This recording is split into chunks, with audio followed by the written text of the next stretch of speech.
بعض दफ़ा ये देखने में आया है कि जिन अगर किसी लड़की पे आशिक हो तो उसको ज़रा भी नुकसान नहीं पहुंचाता और ना ही उसको कोई परेशानी या तकलीफ देता है, क्योंकि अगर आप भी किसी को पसंद करें, किसी से प्यार करें, तो आप पूरी कोशिश करते हैं कि उसको आपकी वजह से कोई तकलीफ या परेशानी ना हो। लेकिन जब उस लड़की के लिए रिश्ते की बात या शादी की बात चलती है, या इसी तरह से उस लड़के के लिए जब शादी की बात चलती है, या घर वाले वैसे ही आपस में डिस्कस करते हैं कि अब इसका रिश्ता कर दिया जाए, तो जिन्नात अपना होना उस वक्त अपना होना जाहिर करना शुरू करता है। यानी घर में अचानक से कुछ बुरा होना शुरू हो जाता है, कभी कोई हादसा, कभी कोई मौत, यानी ऐसे अजीब और गरीब और खतरनाक हादसे उस घर में होना शुरू हो जाते हैं कि जिसकी वजह से उस लड़की या उस लड़के की शादी कैंसिल होती जाती है। इसी के साथ उस लड़की को डरावने ख्वाब आना शुरू होते हैं, जिस्म पे कट लगना या जिस्म पे निशानात बनना शुरू हो जाना, जिस्म में खारिश, हद से ज्यादा जिस्म में खारिश होना, जिस्म अचानक से बहुत ज्यादा मोटा होना शुरू हो जाना, या जिस्म बहुत ज्यादा कमजोर हो जाना, चेहरा पीले रंग का हो जाना, चेहरे से नूर मुकम्मल तौर पे खत्म हो जाना।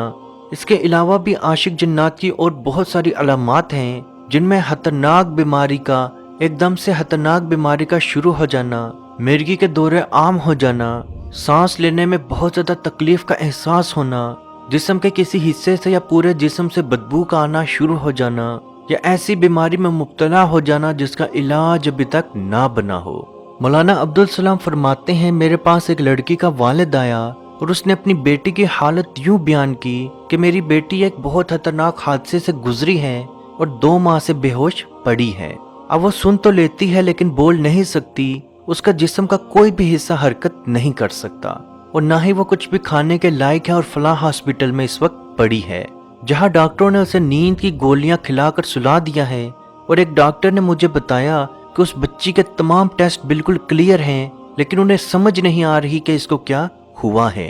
अलबत्ता उन्होंने आर्जी सांस उस बच्ची को लगा दी है ताकि अपनी जिंदगी के बाकी दिन वो गुजार सके। मौलाना अब्दुल सलाम फरमाते हैं कि जब मैंने ये वाकया सुना तो मैं फौरन ही उसके पास चलने के लिए तैयार हो गया। उस बच्ची के वालिद ने अस्पताल से खसूसी तौर पर मेरे लिए इजाजत ली। जब मैं हॉस्पिटल में एंटर हुआ, उस बच्ची के पास पहुंचा तो वाकयातन उसकी हालत वैसी ही थी जैसे उसके वालिद ने बयान की। मैंने उस बच्ची से कुछ अलामात के बारे में सवालात किए, जादू की अलामात के बारे में सवालात किए तो उस बच्ची ने नफी में सर हिला दिया। तो मुझे मालूम हुआ कि उस बच्ची के ऊपर जादू का असर नहीं है। इसी दौरान मगरिब के नमाज का वक्त हो गया। मैंने नमाज अदा की और नमाज अदा करने के बाद जब मैं दोबारा उस बच्ची के पास आया तो मैंने उस पर दम करना शुरू कर दिया और दम में मैंने खसूसी तौर पर मैंने दम में सूरह फलक को बार बार पढ़ना शुरू कर दिया। वो लड़की अल्लाह के फजलो करम से उसी जगह पे बोलना शुरू हो गई। उसका बाप और भाई खुशी के मारे रोना शुरू हो गए।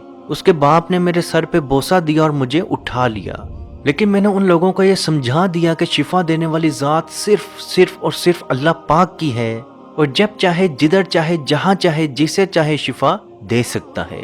तो अजीज दोस्तों, इस बात से भी ये चीज पता चलती है कि जिन्नात का असर आपको इंतहाई खतरनाक बीमारी तक मुब्तला कर सकता है।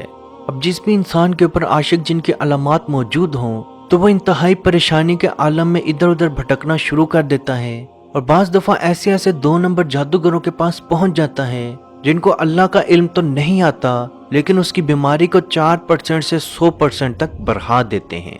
याद रखें, अल्लाह पाक ने ऐसी कोई बीमारी, ऐसी कोई तकलीफ, ऐसी कोई परेशानी इस दुनिया में नाजिल नहीं की जिसका इलाज कुरान में ना हो। आशिक जिनका इलाज रातों रात नहीं होता, इसके इलाज में कम से कम 1 माह से लेकर 6 माह तक का टाइम लग सकता है और इसका इलाज आप जो भी शुरू करें आपने वही इलाज 6 माह तक करना है।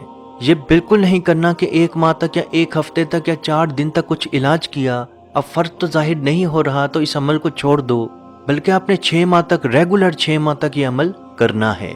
ये अमल वो इंसान भी कर सकता है जो कुरान का पढ़ा लिखा नहीं है, वो भी ये अमल कर सकता है जो कुरान सीखा हुआ है। आपने 6 माह तक, लगातार 6 माह तक हर रोज सूरह बकरा की तिलावत करनी है। बेशक वो 1 पेज, 4 पेज, 20 पेज, जहां तक हो सके आपने सूरह बकरा की तिलावत जरूर करनी है। और मेरे वो बहन भाई जिनको तिलावत नहीं आती वो इसकी रिकॉर्डिंग सुन लें और कोशिश करें जब रिकॉर्डिंग इसकी चल रही हो आपने ध्यान से इसकी रिकॉर्डिंग सुननी है।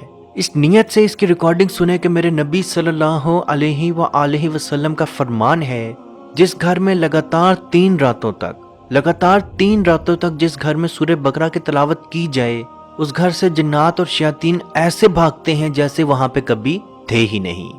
میری بہنیں خاص دنوں میں اس کی ریکارڈنگ سن لیں، لیکن آپ نے اس کے لیے ناغہ نہیں کرنا۔ تھوڑی سنیں، زیادہ سنیں، مکمل سنیں، لیکن آپ نے سننی ضرور ہے۔ اسی طرح سے تھوڑی تلاوت کریں، زیادہ تلاوت کریں، لیکن آپ نے سورہ بقرہ کی ڈیلی تلاوت ضرور کرنی ہے۔ 6 ماہ تک، لگاتار 6 ماہ تک آپ نے یہ عمل ضرور کرنا ہے۔ انشاءاللہ بحکم خدا آپ کو کسی بھی عامل کے پاس، کسی بھی بندے کے پاس جانے کی ضرورت نہیں پڑے گی۔ عزیز دوستو، اس ویڈیو کو جہاں تک ہو سکے ضرور شیئر کریں، کیونکہ آپ کی وجہ سے اگر کسی کی پریشانی، کسی کی مصیبت دور ہوگی تو اس کا ثواب بھی آپ کو ضرور ملے گا۔ اللہ پاک سے دعا ہے کہ ہم سب کو اپنے حفظ و ایمان میں رکھے اور کشمیر کے بھائیوں پہ خصوصی رحم فرمائے اور ان کو آزادی کی نعمت عطا فرمائے۔ آمین۔ اللہ حافظ۔ اعوذ باللہ من الشیطان الرجیم، بسم اللہ الرحمن الرحیم، للہ ما فی السماوات وما فی الارض وَإِن تُبْدُوا مَا فِي أَنفُسِكُمْ أَوْ تُخْفُوهُ يُحَاسِبْكُم بِهِ اللَّهُ فَيَغْفِرُ لِمَن يَشَاءُ وَيُعَذِّبُ مَن يَشَاءُ وَاللَّهُ عَلَى كُلِّ شَيْءٍ قَدِيرٌ۔ آمن الرسول بما أنزل إليه من ربه والمؤمنون كل آمن بالله وملائكته وكتبه ورسله لا نفرق بين أحد من رسله وقالوا سمعنا وأطعنا غفرانك ربنا وإليك المصير۔ لا يكلف الله نفسا إلا وسعها، لها ما كسبت وعليها ما اكتسبت، ربنا لا تؤاخذنا إن نسينا أو أخطأنا، ربنا ولا تحمل علينا إصرا كما حملته على الذين من قبلنا، ربنا ولا تحملنا ما لا طاقة لنا به، واعف عنا واغفر لنا وارحمنا، أنت مولانا فانصرنا على القوم الكافرين۔ بسم الله الرحمن الرحيم، أفحسبتم أنما خلقناكم عبثا وأنكم إلينا لا ترجعون، فتعالى الله الملك الحق، لا إله إلا هو رب العرش الكريم، ومن يدع مع الله إلها آخر لا برهان له به فإنما حسابه عند ربه، إنه لا يفلح الكافرون۔ وقل رب اغفر وارحم وأنت خير الراحمين۔